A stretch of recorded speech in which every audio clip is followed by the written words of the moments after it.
Miracle of the Andreas হল 1972 সালে উরুগুয়ের এয়ারফোর্স ফ্লাইট 571 এর বিমান দুর্ঘটনা এবং তৎসংশ্লিষ্ট বেঁচে যাওয়া মানুষদের 72 দিনের অমানবিক পরিস্থিতিতে বেঁচে থাকার অসাধারণ গল্প, যার বাংলা অর্থ আন্দিজের অলৌকিক ঘটনা।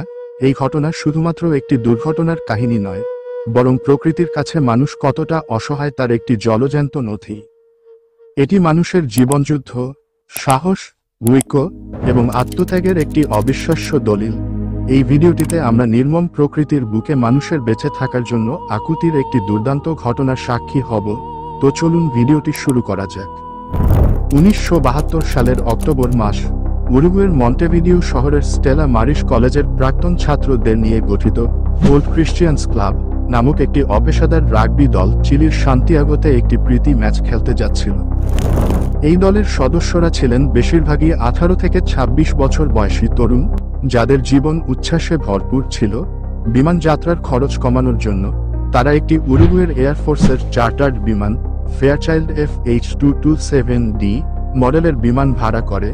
বিমানটিতে মোট 45 জন যাত্রী ছিলেন, যার মধ্যে ছিলেন রাগবি দলের সদস্য, তাদের পরিবারের কিছু সদস্য, বন্ধুবান্ধব এবং সমর্থক, সাথে 5 জন ক্রু সদস্য, যাদের মধ্যে ছিলেন 2 জন পাইলট ও 3 জন কেবিন ক্রু। 12 অক্টোবর 1972 বিমানটি মন্টেভিডিওর কারাস্কো আন্তর্জাতিক বিমানবন্দর থেকে সান্তিয়াগোর উদ্দেশ্যে রওনা দেয়, কিন্তু আন্দিজ পর্বতমালার উপর দিয়ে উড়ার সময় খারাপ আবহাওয়ার কারণে বিমানটি আর্জেন্টিনার মেন্ডোজা বিমানবন্দরে অবতরণ করে। আর্জেন্টিনার আইন অনুযায়ী কোনো বিদেশি বিমান তাদের দেশে 24 ঘন্টার বেশি অবস্থান করতে পারবে না। তাই পরদিন 13 অক্টোবর শুক্রবার আবহাওয়া কিছুটা উন্নত হলে বিমানটি আবার যাত্রা শুরু করে। বিমানের পাইলট ছিলেন কর্নেল জুলিও সিজার ফেরাদাস এবং কো পাইলট ছিলেন লেফটেন্যান্ট কর্নেল দান্তে হেক্টর লাগুরারা তখন বিমানটি পরিচালনা করছিলেন। বিমানটি আন্দিজের উপর দিয়ে উড়ার জন্য প্ল্যানচন পাস দিয়ে দক্ষিণের যাওয়ার পরিকল্পনা করে, যেখান থেকে এটি উত্তর দিকে মোড় নিয়ে সান্তিয়াগোতে পৌঁছাবে। ফেয়ারচাইল্ড বিমানটি 22,500 ফুটের বেশি উচ্চতায় উঠতে পারত না, তাই পথটি সাবধানে নির্বাচন করা হয়েছিল। 13 অক্টোবর বিকেল 3:30 নাগাদ বিমানটি আন্দিজ পর্বতমালার উপর দিয়ে উড়ছিল, কিন্তু কো পাইলট লাগুরারা একটি মারাত্মক ভুল করেন। তিনি ভেবেছিলেন বিমানটি ইতিমধ্যে কুরিকো শহর অতিক্রম করেছে, যেখান থেকে উত্তর দিকে মোড় নিয়ে সান্তিয়াগোর পুদাহুয়েল বিমানবন্দরের দিকে নামতে হবে, কিন্তু আসলে বিমানটি তখনও কুরিকো শহরের 60 থেকে 69 কিলোমিটার পূর্বে ছিল এবং তখনও আন্দিজের মাঝেই ছিল। তিনি ল্যান্ডিং করার জন্য এয়ার ট্রাফিক কন্ট্রোলের সাথে যোগাযোগ করে নামার অনুমতি চান। অনুমতি পেয়ে বিমানটি নিচের দিকে নামতে শুরু করে, কিন্তু মেঘের আড়াল থেকে বের হতেই পাইলটরা দেখেন বিমানটি সরাসরি একটি পর্বতের দিকে যাচ্ছে। তারা শেষ মুহূর্তে বিমানটিকে উপরে তুলতে চেষ্টা করেন, কিন্তু ততক্ষণে অনেক দেরি হয়ে গিয়েছিল। বিমানটি একটি পর্বতের চূড়ায় ধাক্কা খায়। প্রথমে বিমানটির ডান পাখা ভেঙে যায়, তারপর বাম পাখা এবং শেষে লেজের অংশ ছিটকে যায়। বিমানের মূল অংশ বা ফিউজলেজ তুষারে আছড়ে পড়ে এবং একটি হিমবাহের উপর দিয়ে স্লাইড করে প্রায় 12,000 ফুট উচ্চতায় একটি প্রত্যন্ত উপত্যকায় থেমে যায়। এই স্থানটি পরবর্তীতে ভ্যালি অফ টিয়ার্স নামে পরিচিত হয়। দুর্ঘটনার তীব্রতা এতটাই ছিল যে বিমানের অনেক যাত্রী তৎক্ষণাৎ মারা যান। তবে একটি অলৌকিক ঘটনা ছিল যে ফিউজলেজটি তুলনামূলকভাবে অক্ষত ছিল, যা বেঁচে যাওয়া যাত্রীদের জন্য একটি অস্থায়ী আশ্রয় হিসেবে কাজ করে। দুর্ঘটনার পর প্রাথমিকভাবে 32 জন যাত্রী বেঁচে ছিলেন, যদিও অনেকে গুরুতর আহত ছিলেন। নান্দো পারাদো, যিনি পরে এই গল্পের একজন নায়ক হয়ে উঠবেন, তিনি দুর্ঘটনার সময় মাথায় গুরুতর আঘাত পান এবং 3 দিন কোমায় ছিলেন।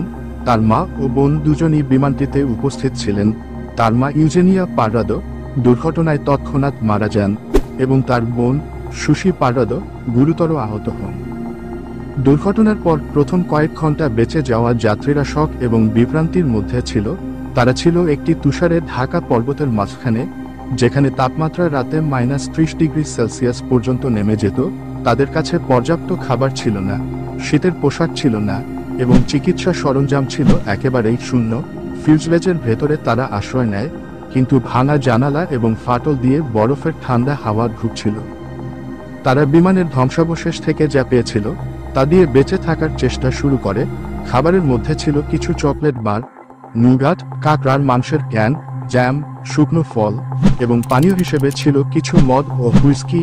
এই খাবার তারা সাবধানে অল্প অল্প করে ভাগ করে খেতে শুরু করে, কিন্তু এটি ৪৫ জনের জন্য মাত্র কয়েকদিনের জন্যই যথেষ্ট ছিল। পানির জন্য তারা তুষার গলিয়ে পান করত, যা একটি ধাতব পাত্রে সূর্যের তাপে গলানো হতো। প্রথম কয়েকদিন তারা আশা করেছিল যে উদ্ধারকারী দল খুব শীঘ্রই তাদের খুঁজে পাবে, তাই তারা বিমানের ধ্বংসাবশেষের পাশে লাগেজের সাহায্যে SOS লিখে সংকেত দেওয়ার চেষ্টা করে, কিন্তু তখন SOS লেখাটি সাদা তুষারের মাঝে অদৃশ্য হয়ে যাচ্ছিল, তাই উদ্ধারকারী বিমানগুলো তা দেখতে পায়নি। দলের মধ্যে প্রথমে নেতৃত্ব দিয়েছিলেন দলের অধিনায়ক মার্সেলো পেরেজ। তিনি সবাইকে একত্রিত করে কাজ ভাগ করে দেন। আহতদের চিকিৎসার জন্য দুজন মেডিকেল ছাত্র, রবার্তো কানেসা এবং গুস্তাভো জেরবিনো, সামান্য চিকিৎসা জ্ঞান দিয়ে চেষ্টা করেন। নান্দো পাররাদো কোমা থেকে জেগে ওঠার পর ধীরে ধীরে দলের একজন গুরুত্বপূর্ণ নেতা হয়ে ওঠেন। তার বোন সুশি, যিনি গুরুতর আহত ছিলেন, তিনি কয়েকদিন পর মারা যান। এই শোক নান্দোকে আরও দৃঢ় প্রতিজ্ঞ করে তোলে। তিনি তার বাবার কথা ভেবে বেঁচে থাকার সংকল্প নেন। দুর্ঘটনার ৮ দিন পর ২১শে অক্টোবর বেঁচে যাওয়া আরোহীরা একটি ট্রানজিস্টর রেডিওতে শুনতে পায় যে তাদের উদ্ধার অভিযান বন্ধ করে দেওয়া হয়েছে। চিলির কর্তৃপক্ষ ঘোষণা করে যে এই দুর্ঘটনার পর যাত্রীরা কেউই আর বেঁচে নেই। এই খবর দুর্ঘটনায় জীবিত যাত্রীদের মনোবল ভেঙে দেয়, কিন্তু একই সাথে তাদের বুঝিয়ে দেয় যে তাদের নিজেদের উদ্ধার তাদের নিজেদেরই করতে হবে। একজন বেঁচে যাওয়া যাত্রী, রয় হার্লে, রেডিওটি মেরামত করে এবং এটি দিয়ে তারা বহির্বিশ্বের বিভিন্ন খবর শুনতে থাকে।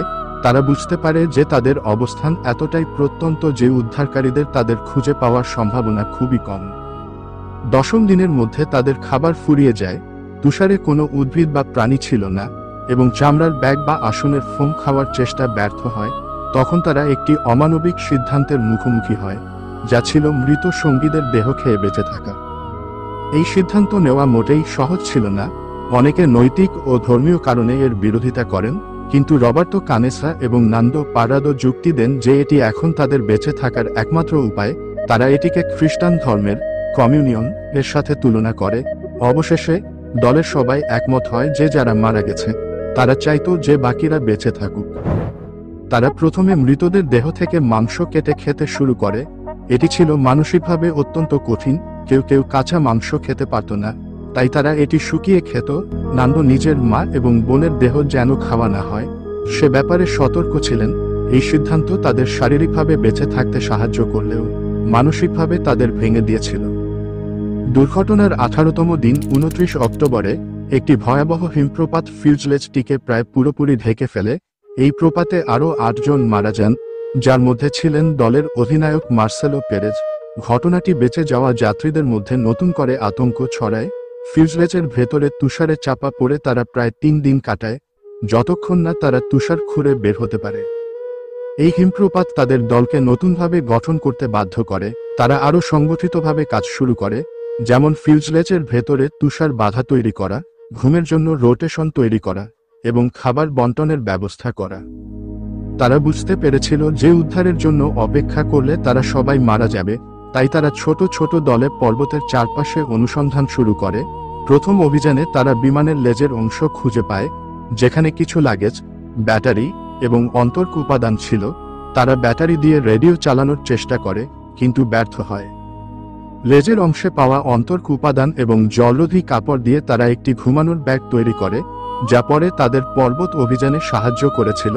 তারা আরও কিছু খাবার এবং জামা কাপড় পায়, যা তাদের কিছুটা স্বস্তি দেয়। 10 ডিসেম্বর 1972, প্রায় 2 মাস পর, নান্দো পাররাদো, রবার্তো কানেসা এবং আন্তোনিও ও টিনটিন ব্রিজিন্টিন হিমবাহের পশ্চিমে পর্বতের দিকে রওনা হন। তারা জানতেন যে চিলির উপত্যকায় পৌঁছতে হলে তাদের এই পথ অতিক্রম করতে হবে। তাদের কাছে কোনো পর্বতারোহণের সরঞ্জাম ছিল না, শুধু ছিল অস্থায়ী জুতো, কম্বল ও তৈরি করা ঘুমানোর ব্যাগ। তারা মৃতদের মাংস শুকিয়ে খাবার হিসেবে নিয়ে গিয়েছিল। প্রথম দিন তারা একটি 15,000 ফুট উঁচু পর্বতের চূড়ায় উঠে। এটি ছিল একটি ভুল সিদ্ধান্ত যা তাদের প্রায় মেরে ফেলেছিল। চূড়ায় পৌঁছে তারা দেখে চারপাশে আরও পর্বত। এই দৃশ্য তাদের মনোবল ভেঙে দেয়, কিন্তু নান্দো সিদ্ধান্ত নেন যে তারা এগিয়ে যাবে। টিনটিনকে প্লেনের কাছে ফিরে যেতে বলা হয়, যেখানে দলের বাকি লোক ছিল, কারণ বাকি পথ পাড়ি দেওয়ার জন্য তাদের কাছে 3 জনের জন্য যথেষ্ট খাবার ছিল না। নান্দো এবং কানেসা 10 দিন ধরে হেঁটে চলেন। তারা প্রায় 45 মাইল পার হয়, তুষার, পাথর এবং নদী অতিক্রম করে। তারা ক্লান্ত, ক্ষুধার্ত এবং হিমশীতল ছিল। 20 ডিসেম্বর তারা লস মাইটেনেস নামক একটি চিলিয়ান উপত্যকায় পৌঁছায়, যেখানে তারা একজন মেষপালক, সার্জিও কাতালান নামক লোকের দেখা পান। সার্জিও কাতালান প্রথমে তাদের কথা বুঝতে পারেননি, কিন্তু নান্দো একটি কাগজে তাদের দুর্ঘটনার গল্প লিখে দেন। কাতালান তাদের খাবার দেন এবং ঘোড়ায় চড়ে 10 ঘন্টা দূরে পুলিশের কাছে খবর দেন। 21 ডিসেম্বর চিলিয়ান সেনাবাহিনীর হেলিকপ্টার নান্দো এবং কানেসাকে উদ্ধার করে। নান্দো উদ্ধারকারীদের বিধ্বস্ত প্লেনের ফিউজলেজের অবস্থান জানান। 22 ডিসেম্বর 1972 বাকি 14 জন বেঁচে যাওয়া যাত্রীদের উদ্ধার করা হয়। খারাপ আবহাওয়ার কারণে উদ্ধার অভিযানে 2 দিন সময় লাগে। বেঁচে যাওয়া যাত্রীরা তখন কঙ্কালের মতো দেখতে হয়ে গিয়েছিল, কিন্তু তাদের মধ্যে এক অদম্য জীবন শক্তি ছিল। উদ্ধারের পর বেঁচে যাওয়া যাত্রীরা সান্তিয়াগোর একটি হাসপাতালের চিকিৎসাধীন হন। তাদের শারীরিক ও মানসিক অবস্থা ছিল ভয়াবহ। নরমাংস ভক্ষণের বিষয়টি প্রকাশ পেলে বিশ্বব্যাপী বিতর্ক শুরু হয়, কিন্তু উরুগুয়ের ক্যাথলিক চার্চ তাদের সমর্থন করে এবং তাদের পরিবার এই সিদ্ধান্তকে সম্মান করে। এই দুর্ঘটনায় 16 জন যাত্রী বেঁচে ছিলেন, যাদের নাম এই মুহূর্তে স্ক্রিনে দেখা যাচ্ছে। বেঁচে যাওয়া যাত্রীরা তাদের জীবনের বাকি সময় এই অভিজ্ঞতার ছায়ায় কাটিয়েছেন।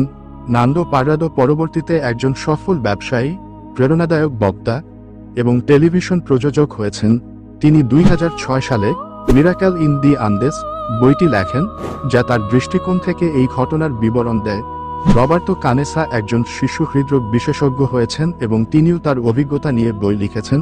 কার্লিটোস পায়েজ এবং অন্যরাও তাদের গল্প শেয়ার করেছেন। এই ঘটনা alive, the story of the Andreas survivors 1974 বই এবং 1993 সালের অ্যালাইভ চলচ্চিত্রে চিত্রিত হয়েছে।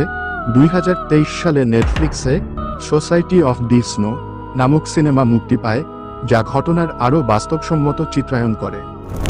মূলত মিরাকেল অফ দি আন্দেস শুধু একটি বেঁচে থাকার গল্প নয়, এটি মানুষের মনোবল, দলগত কাজ এবং আশার একটি অসাধারণ উদাহরণ।